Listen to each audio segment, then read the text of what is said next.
Okay, the Milwaukee Bucks just went bananas. I think I have the 5 craziest minutes of my life. And if you don't know what I'm talking about, you're about to have yours, because the Milwaukee Bucks just signed Myles Turner to a $104 million contract, I think, in 4 years. And to make room for that, they waived Damian Lillard. Like, they have to pay him $133 million, if I'm not mistaken, and they are stretching that contract, which means they have 5 seasons to give him that money.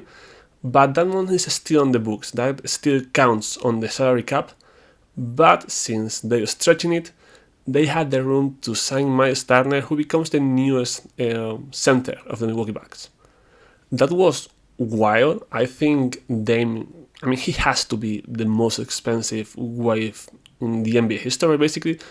And that took some guts from John Hurts, right? Even if you think he's mistaken, he did what he think it's right for the team to fight for a championship, and you have to give him that. He's once again going all in with the team. He's pushing for a championship, which kind of makes sense. Like, first, I feel pretty bad for Dame. He had a terrible injury while he was fighting to come back after his blood cut, and that was devastating. And waiving him now feels pretty bad on a personal level. Like, that's something teams don't usually do. But at the same time, the league is relentless. It's cruel. Sometimes business decisions have to be made, and you can see how this makes sense for the Bucks.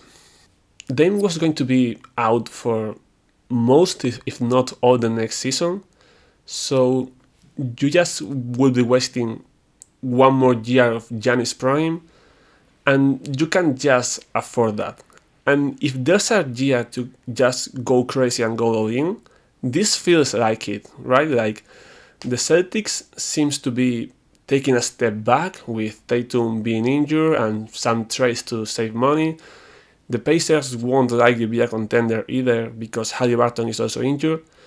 So the East is there to be taken, and the Bucks have a good chance to make that push, right? They still have Giannis, of course.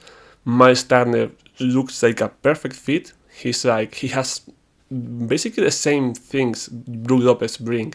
He can shoot from three, he can protect the rim, but he's more mobile. He can cut to the rim, he can defend better further from the rim. So, like, he feels like a perfect improvement for that role. And now the Bucks still can make some move. They have I'm not sure if they have the whole mid-level exception still, but they now become a pretty interesting team for free agents, I think. Like, before this move, they were like this team who was out there. You didn't even know what was going to happen with them. And now they feel like a team who's pushing for it. So maybe free agents see them in another way, and they feel like a better destination for them. The most exciting thing is, like, this can be it, right? Like, if you start this kind of move, you just have to go all in, really. And the Bucks have the 2031 first round pick, who might be one of the most valuable picks out there because the window on the team is getting shorter, and they might be a pretty bad team 6 years from now. So teams could really talk themselves into thinking this might be a top 5 pick easily. And so they have that. They have contracts like the Pat Connaughton or Kyle Kuzma that allow them to make big move. They are not the most tradable contracts, but you can move them, I think. So yeah, this situation is pretty interesting because I think they still have a lot of things to make. I don't know, it just feels like after 2 seasons of not really being at the top of the league, they want to be back there.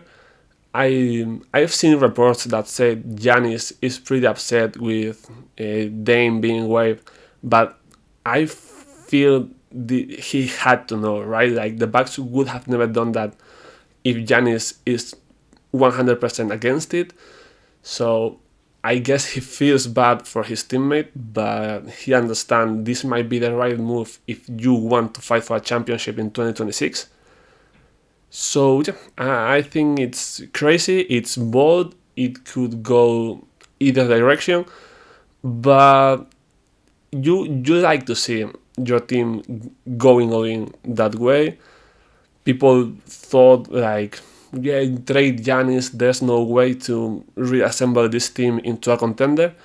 They are trying, and I can't blame them for trying. It can go bad, maybe, you never know.